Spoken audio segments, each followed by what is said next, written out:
Абдразакова Айжанат Улановна, сен квартира берем сага курулуп аткан үймөн деп Жумбектен $38.000 алганына ровно 2 жыл болду. Же квартирадан дайын жок азыр болсо. Же акчадан дайын жок. Качып жүрөсүң.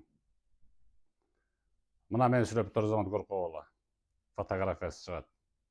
Абдразакова Айжанат Улановна деген. Райан Групп курулуш компаниясынын жетекчиси. Гостройбуга 5 этаж үй салганга уруксат бериптир. Бул болсо ошо 6-7-8 этаж деп салат окшойт кейпинде. YouTube'да ыз чуу видеолор көп, аркасынан чыгып жүргөн элдер көп. Ыз чыгып атканды көрөсүң YouTube'да ачсаң. Күйөөсүнүн аты Улук Рыспаев. Анысы болсо Грузиядан, Дубайдан машина ташыйт экен. Же элден түшкөн акчаны ошол семейный бизнес Дубайга салып эле машина ташууга. Бере албай ыз чыгып атса булар. Мен сүйлөп турган замат күйөөсүнүн видеосу чыгат. Атырбек чыгат, Атырызак. Мына мен берем деп атканы. Улук Рыспаевдин. Анан Айжанат келжиребей туруп, Жумбектин $38.000 берип койгон. Тоңбо?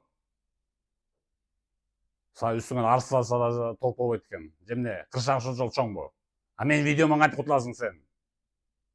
Тест берип кутулгондой. Мына көрүп кал ошол Айжанатты.